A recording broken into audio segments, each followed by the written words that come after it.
تو نبی کریم علیہ السلام کی ذات واحد ذریعہ ہے اللہ تعالیٰ کی بارگاہ تک رسائی کا۔ قرآن مجید نے خود ارشاد فرمایا یا ایھا الناس قد جاءکم برہان من ربکم، اے لوگو یہ جو تمہارے پاس نبی کریم علیہ السلام آئے ہیں تو یہ تمہارے پاس تمہارے رب کی طرف سے دلیل آ گئی ہے۔ اب ان کی ذات اتنی بڑی دلیل ہے کہ جو ذات مصطفیٰ تک پہنچ گیا وہ ذات خدا تک پہنچ گیا۔ اور پھر اللہ تعالیٰ کو لوگ پانا چاہتے ہیں، اس کی معرفت چاہتے ہیں، اپنے رب کریم کی انوار و تجلیات سے فیض یاب ہونا چاہتے ہیں۔ اس کے لیے بہت سارے سلاسل طریقت ہیں، لوگ مختلف طریقوں سے تربیت پاتے ہیں، وظائف کرتے ہیں، تہجد میں اٹھتے ہیں، لمبی دعائیں مانگتے ہیں، اپنے آپ کو بہت ساری پابندیوں میں رکھتے ہیں تاکہ اللہ کی بارگاہ تک پہنچ جائیں۔ تو رب کہتا ہے مجھ تک آنا ہے تو رستہ بڑا آسان ہے، قل ان کنتم تحبون اللہ فاتبعونی یحببکم اللہ، اے محبوب آپ ان سے فرما دیں اگر یہ اللہ سے محبت کرنا چاہتے ہیں تو آپ ان سے فرمائیں میری پیروی کرو، یحببکم اللہ، اللہ خود تم سے محبت فرمائے گا۔ نبی پاک علیہ السلام کی پیروی کرنا، حضور کے بتائے ہوئے رستے پہ چلنا، یہی وہ ایک واحد ذریعہ ہے جو انسان کو معرفت والا کرتا ہے، عارف بناتا ہے، اس کے دل کو روشن کرتا ہے، اس کی روح کو پاک کرتا ہے، اسے اس تک اور اس کے رب تک وہ رسائی حاصل ہوتی۔ اور اگر کوئی کہے کہ میں حضور کی سنت کا، شریعت کا رستہ چھوڑ کے کوئی اور رستہ اختیار کروں اور میں حقیقت تک پہنچ جاؤں تو یہ ہو سکتا، اس لیے کہ یہ واحد رستہ ہے، نبوت کا دروازہ بند ہے۔ اب جو بھی رب تک جائے گا وہ ذات رسالت مآب کے ذریعے سے جائے گا، اور حضور تک جو بھی جایا کرتا تھا، نبی پاک تک جو بھی پہنچتا تھا وہ اپنے مالک تک پہنچ جاتا تھا۔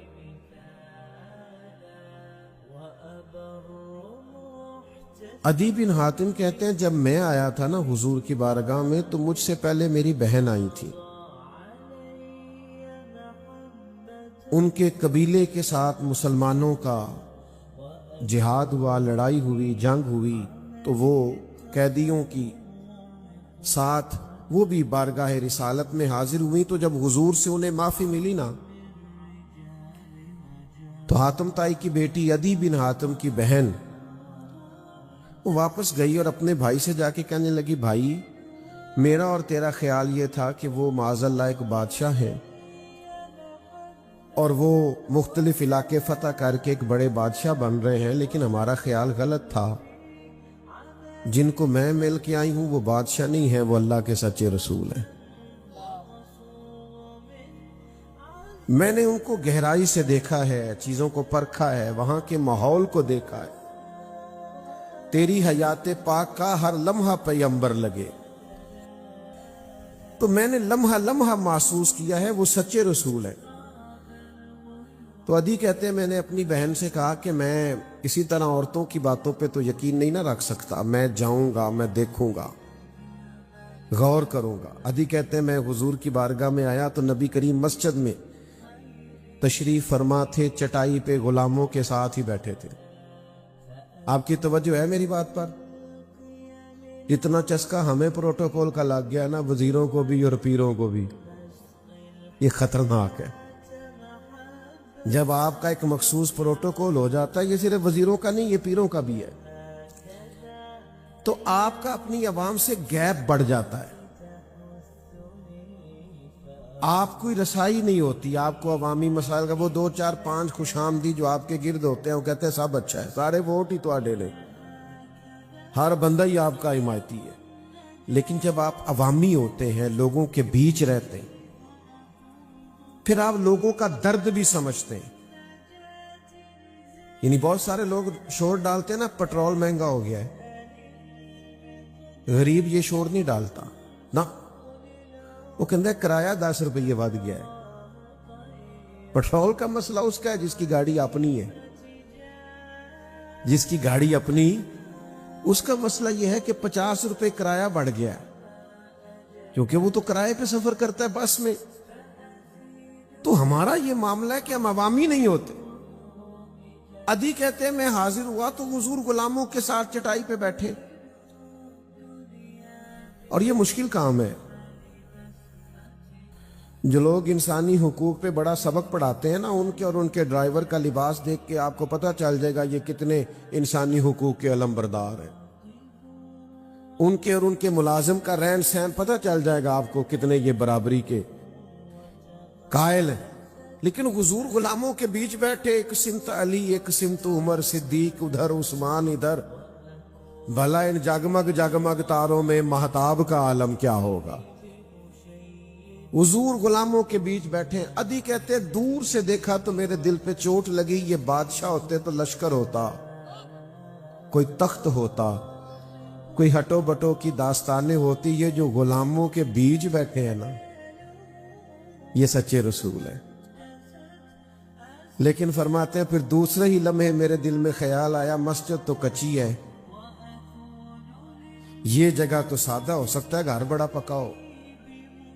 یہ بھی کئی دفعہ مسئلہ ہوتا ہے نا کہ پیر صاحب کے والد صاحب کے دربار کے بالے کھڑے رہتے ہیں پر کوٹھی ان کی تیار ہو جاتی ہے۔ یہ بھی کئی دفعہ مسئلہ ہوتا ہے، دربار شریف زیر تعمیر ہے، پٹی لگی ہوئی ہے اور گھر کمپلیٹ ہو گیا کئی دفعہ، الا ماشاءاللہ۔ کہا نا اقبال نے، ہم کو تو میسر نہیں مٹی کا دیا بھی، اور گھر پیر کا بجلی کے چراغوں سے ہے روشن۔ تو ادھی کہتے ہیں کہ میرے دل میں خیال آیا کہ شاید گھر بہت بڑا ہو، تو چونکہ میرے دل میں ہی خیال آیا تھا تو خیال آیا کہ مسلمان نیک و بد پہچان جاتے ہیں اور محمد آدمی کے دل کی باتیں جان جاتے ہیں۔ تو حضور علیہ السلام نے فرمایا چلو آپ کو گھر لے چلتے۔ کہتے ہیں میں عام امام کے گھر نہیں جا رہا تھا، نبیوں کے امام کے گھر جا رہا تھا، رسولوں کے امام کے گھر۔ او دوستو سنو، سادگی کا درس دینا آسان ہے اور سادگی اختیار کرنا مشکل ہے۔ کہتے ہیں میں امام الانبیاء کے گھر گیا، ایک مشکیزہ، ایک چارپائی، ایک چٹائی بچھی ہوئی۔ کہتے ہاتھ بڑھائیں تو گویا ہاتھ چھت تک پہنچ جائیں۔ محبوب نے سادی سی چٹائی پہ مجھے بٹھایا، کھجوریں لے کے آئے اور دودھ لے کے آئے۔ فرماتے ہیں وہ میری طرف کھجوریں نہیں بڑھ رہی تھی، ایمان بڑھ رہا تھا۔ میں نے کہا جن کا گھر اس طرح کا ہو وہ اللہ کے سچے رسول ہیں۔ ادھی کہتے ہیں میں سمجھ گیا، پہنچا حضور تک تھا، سمجھ مجھے رب کریم کی بارگاہ تک لے گئی۔ نبی کریم تک جو پہنچ جائے وہ اللہ تک پہنچ جاتا ہے۔ ادھی کہتے ہیں میں مسلمان ہو گیا۔ میرے دوستو یاد رکھنا، نبی پاک علیہ السلام کی بارگاہ ایسی بارگاہ ہے کہ جو کریم تک پہنچے با مصطفیٰ بے رساں خیچرا کے دی ہماؤس، جو حضور کے قدموں تک پہنچ گیا کل دین تک پہنچ گیا۔ نبی پاک کے اخلاق آپ کو دین تک لے جائیں گے، حضور کا کردار آپ کو دین تک لے جائے گا۔ آپ سیکھنا چاہتے ہیں، آپ سمجھنا چاہتے ہیں، آپ بدلنا چاہتے ہیں، آپ اپنی زندگی کے اندر مثبت تبدیلیاں چاہتے ہیں، بالکل ادھر ادھر نہ ہونا، کسی موٹیویشنل اسپیکر سے اور کسی وائز سے اور کسی خطیب سے محض اگر وہ ذاتی بات کر رہا ہو تو اس سے آپ ڈائریکٹ نہ چیزوں کو لینا۔ آپ نے اگر سخاوت سیکھنی ہے تو پھر بھی مدینے والے محبوب سے سیکھو۔ آپ نے رشتے نبھانا سیکھنا ہے تو رسول رحمت سے سیکھو۔ آپ کو اپنی زندگی کو مشن والی زندگی اگر بنانا ہے، یعنی با مقصد زندگی، یہ اس میں بندہ بور نہیں ہوتا۔ با مقصد زندگی میں انسان ذہنی تناؤ کا شکار نہیں ہوتا۔ با مقصد زندگی گزارتے ہیں نا کچھ لوگوں کو کوئی مقصد ہی نہیں نہ ہوتا، بس فوٹو شوٹو کھچانا، تعلق شالق بنانا، کچھ کارڈ دینا، کچھ کارڈ لے لینا، یہ مقصد ہوتا ہے۔ فلانا بھی مجھے جانتا ہے، فلانے کو میں بھی جانتا ہوں، یا دو چار لوگوں سے کہہ دینا کوئی حکم ہوا تے دسیا جی، تے جدوں حکم دا واری آئی پہلے کام ہی ختم ہو جاتا ہے۔ یاد رکھیں میرے عزیز، یہ بے مقصد بے معنی کام نہ کریں۔ آپ کسی کو دینی مقصد بنا لیں، آپ کسی کی فاتحہ اللہ کی رضا کے لیے پڑھیں، دیکھیں اجر کتنا ہوتا ہے۔ آپ کسی سے تعلق محض اللہ کی رضا کے لیے کریں گے تو تکمیل ایمان کا ذریعہ بن جائے۔ با مقصد زندگی آپ کو نہ تھکائے گی، نہ آپ کبھی اکتائیں گے۔ مجھے ایک دفعہ میرے کالج کے دوست نے کہا چل یار نوکری کر کر تھک گئے ہیں، کچھ 4 دن کسی ٹھنڈے علاقے چلیے۔ میں بڑا اکتایا، میں کہ تو جا بھائی، اسی نہیں اکتائے، ساڈا تے کام ہی بڑا مزیدار ہے، نہ بندہ تھکدا ہے نہ بندہ اکتاندا، وہ جائے جو کسی ٹینشن میں ہو۔ میں تے اپنی حیاتی تو قربان تھی وہاں، محمد پکیندے گزر گئی۔ یہ تو مزیدار ہے، میری تو بات بن گئی ہے تیری بات کرتے کرتے۔ تو بھائی وہ جائے جو کسی ٹینشن کا شکار ہو، ہم تو بڑے سکون میں ہیں، بڑے اطمینان میں، اس لیے ضرورت نہیں پڑی کبھی کہ ذرا تھوڑا سا نکلیں تو تھوڑا سا ٹھنڈک ہو، تو کام ہی مزیدار ہے۔ آپ با مقصد زندگی دیکھیے نا، نبی پاک صلی اللہ علیہ وسلم ایک سفر پہ تشریف لے گئے تو کچھ دنوں کے بعد حضور واپس تشریف لائے۔ اللہ کے حبیب صلی اللہ علیہ وسلم کا مبارک طریقہ یہ تھا کہ حضور سفر پہ جاتے تو سب سے آخر میں سیدہ فاطمہ کے گھر جاتے، اور واپس تشریف لاتے تو سب سے پہلے سیدہ پاک کے گھر جاتے۔ تو حضور واپس آئے تو سب سے پہلے شہزادی کے کاشانہ نور میں تشریف لائے۔ تو لمبا سفر کر کے محبوب آئے تو آثار سفر کے وجود پر بظاہر کچھ تھکاوٹ تھی، کچھ لباس پر اس کے اثرات تھے۔ تو بیٹیاں باپ سے بڑا کیا پیار کرتی ہیں، اور پھر نبی پاک کی شہزادیاں، اور پھر سب سے چھوٹی شہزادی حضرت سیدہ پاک، حضور کا چہرہ نور دیکھا تو آنکھوں میں آنسو آ گئے۔ یا رسول اللہ صلی اللہ علیہ وسلم، آپ بڑی مشقت فرماتے ہیں، دیکھیے اتنے دنوں کے بعد آپ آئے اور آپ کے چہرے پر اور وجود پر بظاہر تھکاوٹ کے آثار، سفر کے آثار۔ تو حضور نے نا بات کا رخ ہی بدل دیا۔ ہمیں تو کوئی ہمارا بچہ ایک دکھ سنائے تو ہم کہنا ہے پتر تینوں پتہ ہی نہیں میں بڑی دکھی زندگی گزاری، ہمارے پاس پیچھے 900 صفحہ باقی ہوتا ہے دکھوں کا، ہم تو اور زیادہ 4 آزمائشیں اپنی سنا دیتے ہیں۔ لیکن اللہ کے حبیب علیہ السلام نے بات کا رخ بدل دیا۔ حضور فرمانے لگے فاطمہ، آپ کے والد کو اللہ نے بڑے مقاصد کے لیے دنیا میں بھیجا، ہم بڑے مقاصد لے کے دنیا میں آئے، ہمارے مقاصد بڑے۔ فرمایا نہ کوئی مکان کچا بچے گا، نہ پکا بچے گا، نہ کوئی جھونپڑی بچے گی جہاں اللہ دین کے پیغام کو پہنچا نہیں دے گا۔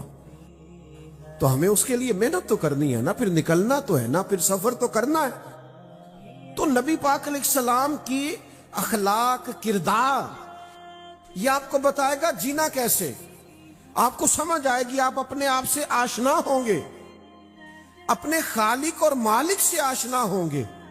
اپنے آپ سے آشنا ہوں گے تو زندگی گزارنے کا لطف آئے گا۔ اور جو لوگ رب سے آشنا ہونے لگتے ہیں نا، جنہیں اللہ کی معرفت ملنے لگتی ہے، وہ بندے طاقتور ہونے لگتے ہیں۔ میری طرف دیکھو نوجوانوں، جو جتنا جتنا رب سے آشنا ہونے لگتا ہے اتنا اتنا رب سے ڈرنے لگتا ہے۔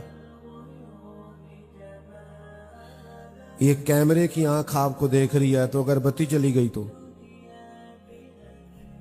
کیمرے کی آنکھ آپ کو دیکھ رہی ہے بچ کے رہنا تو کیمرہ خراب ہو گیا تو، کیمرے کی آنکھ سے بندے جز وقتی نیک ہوتے ہیں، اور اگر کسی کا تصور یہ بن جائے کہ میرا رب مجھے دیکھ رہا ہے اور اسے نہ اونگ آتی ہے نہ نیند آتی ہے تو کل وقت ہی نیک ہوگا.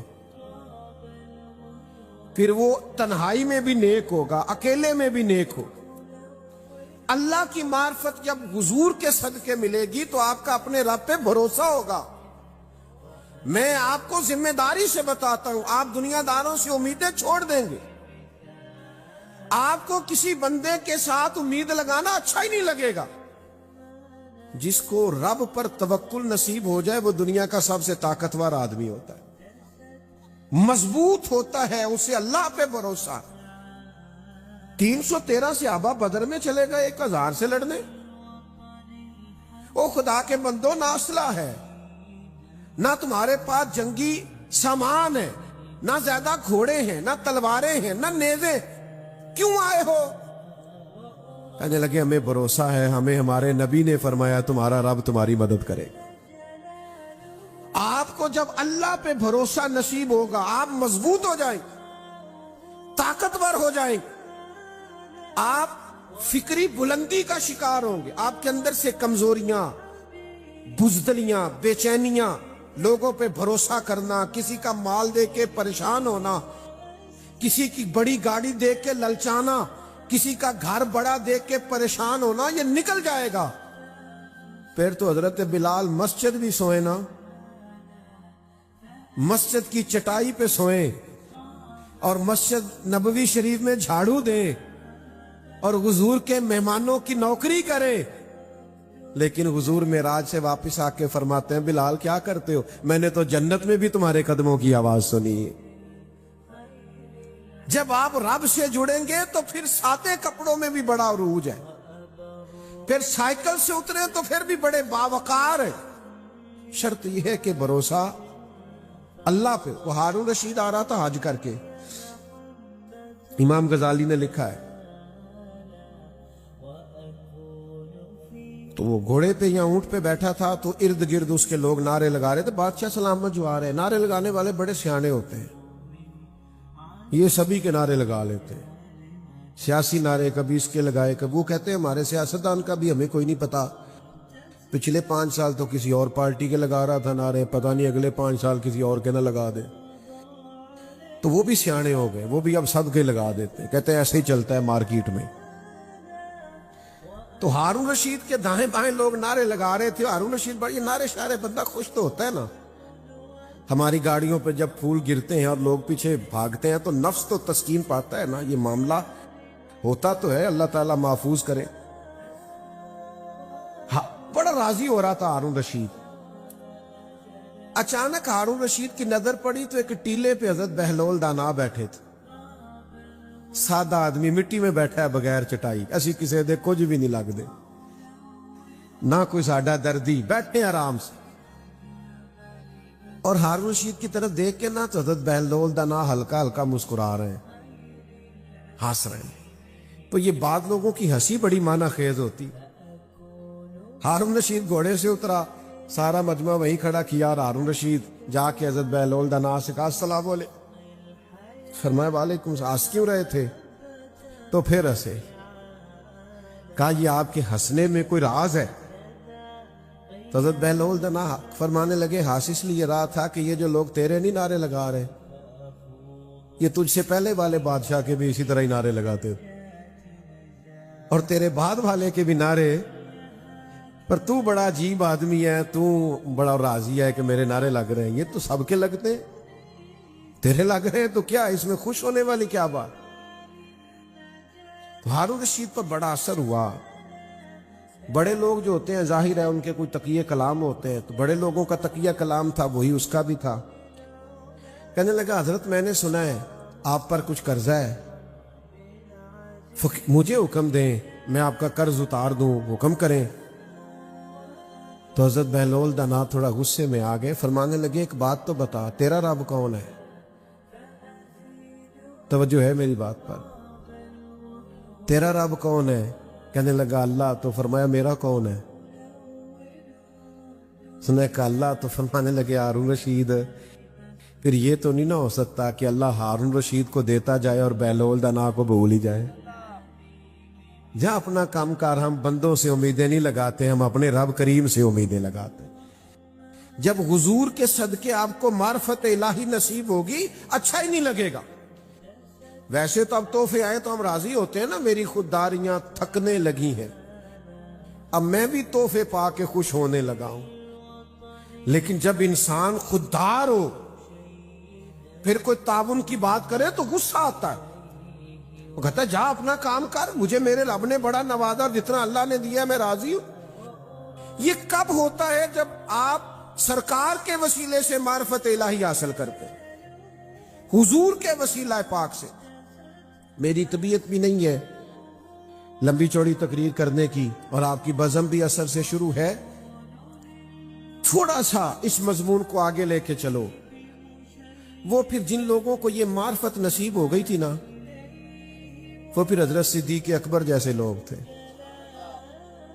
حضرت صدیق جیسے, یعنی بادشاہ وقت کو رات کو کسی بوڑھی اماں کے گھر میں جھاڑو دینا پڑے تو پریشانی کوئی نہیں, کسی بوڑھی اماں کے گھر میں پانی بھر کے لانا پڑے تو پریشانی.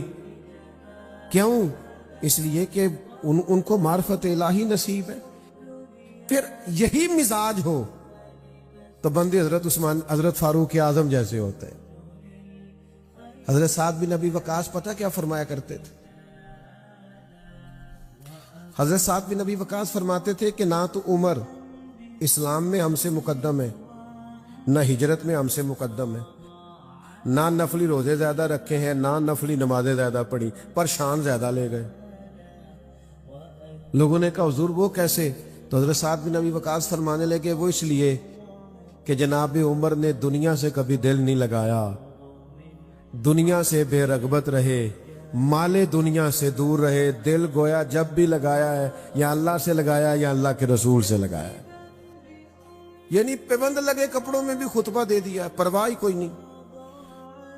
اپنی زندگی ساری سادگی میں گزار دی, مسئلہ ہی کوئی نہیں. یہ کب ہوتا ہے؟ جب آپ کی توجہ اللہ کی جانب, شکر کرنا بھی آسان, صبر کرنا بھی آسان, قناعت کرنا بھی آسان, تھوڑے پہ گزارا کرنا بھی آسان. شرط یہ ہے کہ سرکار کے ذریعے سے معرفت الہی نصیب ہو. اپنے حساب سے نہ ترتیب دیا ہوا ہو کہ کوئی نہیں جی خیر ہے, دنیا داری بھی رکھنی پڑتی ہے. میرے عزیزو یاد رکھ لیں, سمجھ لیں اس بات کو اور اس پر غور کر لیں کہ معرفت الہی سرکار کے صدقے ملتی ہے, اور اللہ کی معرفت جن لوگوں کو نصیب ہو جائے وہ پھر مضبوط ہو جاتے ہیں. زندگی سے کتنا پیار ہے آج لوگوں کو.